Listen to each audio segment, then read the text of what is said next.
one of the members of parliament in Kitui, quick in the heels of the statements by William Ruto, has made a statement to the effect that His Excellency Kalonzo Musyoka, and by extension, Mutula Kilonzo Jr. Senator, if they go to a certain part of this country, they'll come back without their head.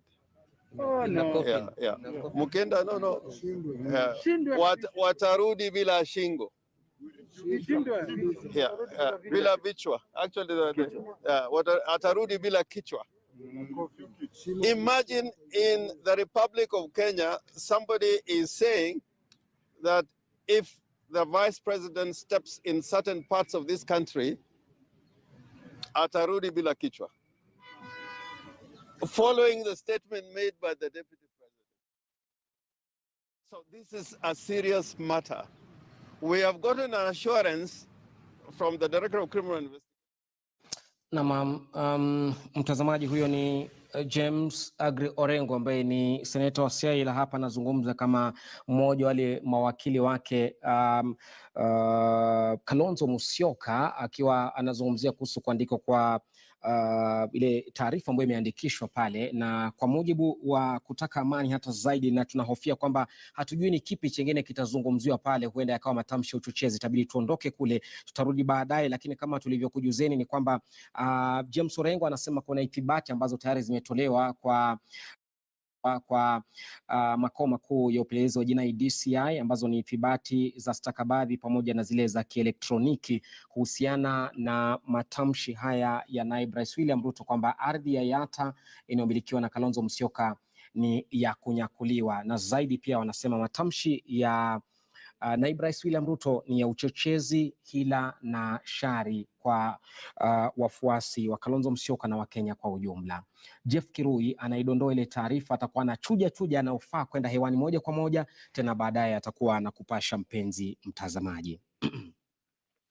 Tusonge mbele. Serikali ya kaunti ya Kiambu na kitengo cha usalama zimeambiwa zifanye msako ili kuwakabili ombaomba bandia katika mji wa Kiambu. Hii ni baada ya wakazi wa mji wa Kiambu kuwakabili ombaomba wanne walaghai ambao walijidai kwamba walikuwa walemavu, kumbe sivyo. Wamekuwa wakifanya hivyo na kupata fedha kutoka kwa watu katika mitaa ya Kiambu.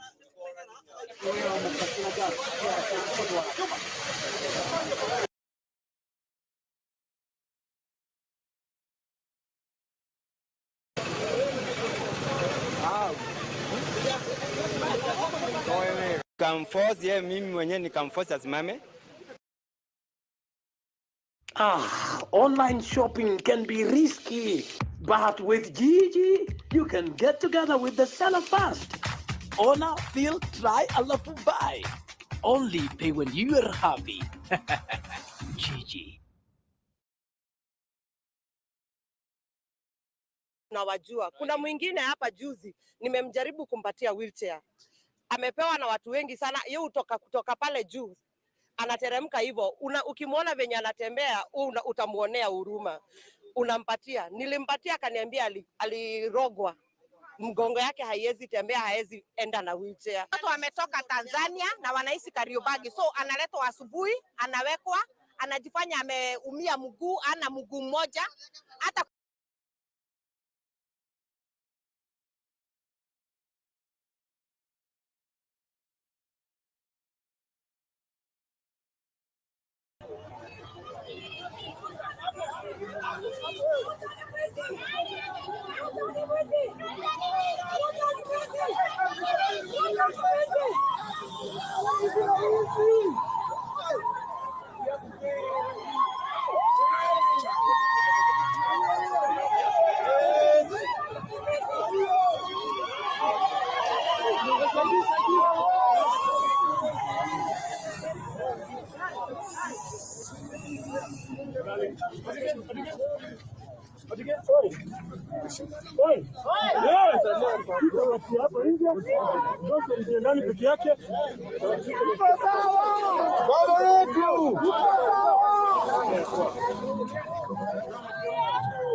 Swiper leader Kalonzo Musyoka presented himself to the DCI officers along Kiambu Road following aspersions cast on his character by DP William Ruto concerning ownership of his land in Yatta.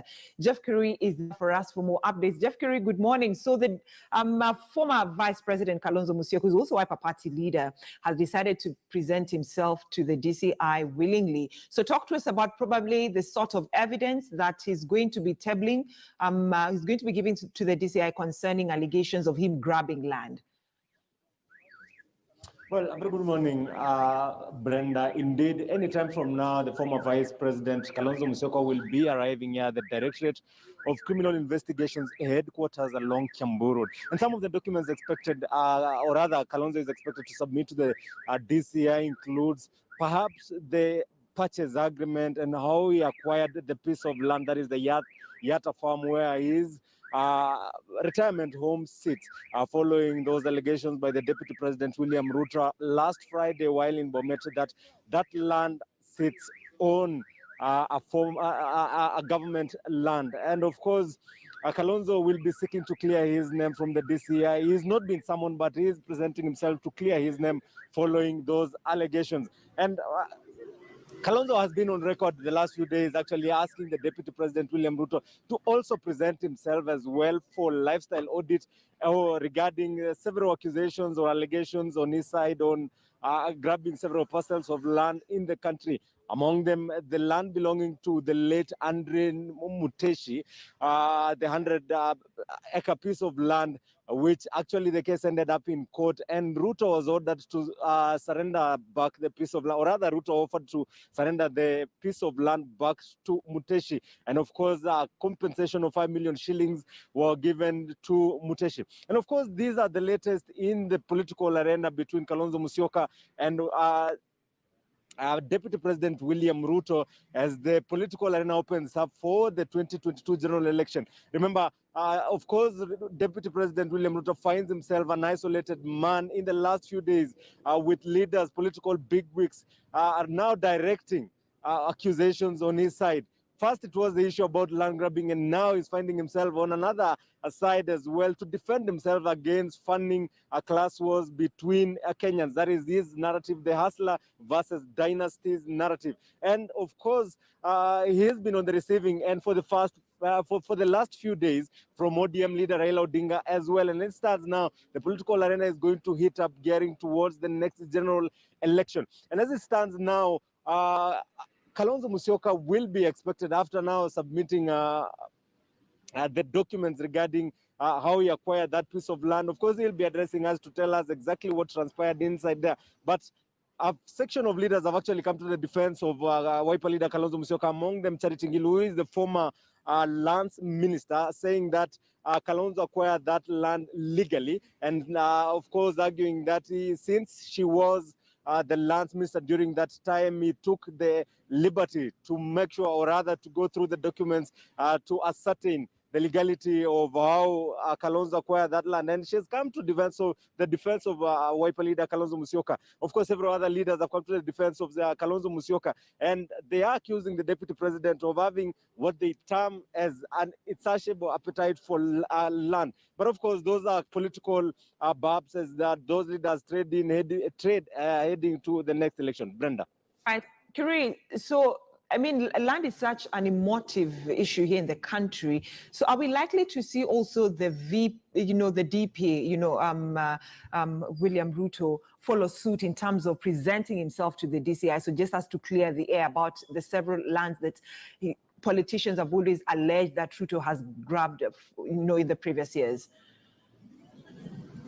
Well, of course, Brenda, the issue about the DP presenting himself for investigation is not new in this country. Remember, there has been, of course, the talk of having a lifestyle audit. It's not the first time we are hearing this, but the deputy president has been on record actually saying that all those who are insisting on lifestyle audit are actually trying to target him ahead of the 2022 elections. And over the weekend, he was actually on record as well saying that they are not going to be cowed and they are not going to be intimidated into doing things they don't feel like doing. So it appears like the deputy president is not going to buy in on this challenge by Wiper leader Kalonzo Musyoka to have himself to avail himself for investigations regarding the allegations of land grabbing cases. One of them, the western piece of land, which Kalonzo says belongs to the Wilson Airport. Of course, those are some of the allegations which the deputy president has to defend himself from. Another one is the allegation of grabbing Joseph Murumbi's land, and as well as, of course, the Langata piece of land. So those are the allegations the deputy president, or rather Kalonzo Musyoka, is challenging the deputy president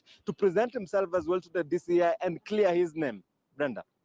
Kirui, finally, in a minute, as we bring this conversation to an end with you. So once Kalonzo Musyoka has presented himself, has decided to present himself to the DCI and table the evidence that he has the papers that he'll be giving the DCI, what do we expect from that? I think the main reason why Kalonzo Musyoka is presenting himself for probe and, of course, to table the documents of how he acquired that piece of land is basically to clear his name. Remember, we are in a political environment currently, and any statement being made by politicians, of course, Kalonzo would be hoping to have his name cleared heading to that particular 2022 general election, so as not to carry the baggage of being branded as a land grabber in that particular election. Brenda. All right, Jeff Kirui, a senior political affairs reporter, Jeff Kirui, talking to us from the DCI headquarters, located actually along Kiambu Road, following that spat between Deputy President William Ruto and Wiper Party leader Kalonzo Musyoka about land grabbing. So we wait and see the findings of the DCI after Kalonzo has presented his papers and investigations are done and completed. But away from that, and farmers from Meru County are counting their losses after desert locusts ravaged their farms. And according to Agriculture CS Peter Munya, the farms join others in 14 counties who are on the receiving end. And as Alan Ochanda reports, the farmers have been forced to adopt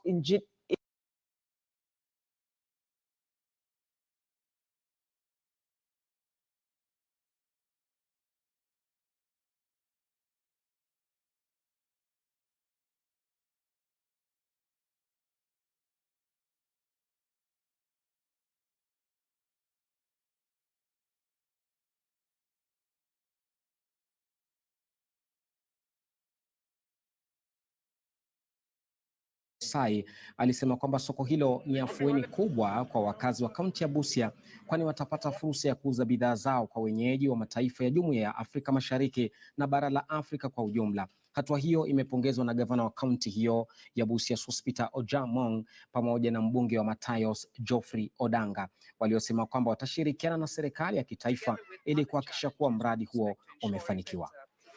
Cross-border traders are able to network efficiently across the country, but also within the East African states and into the African Free Trade Area.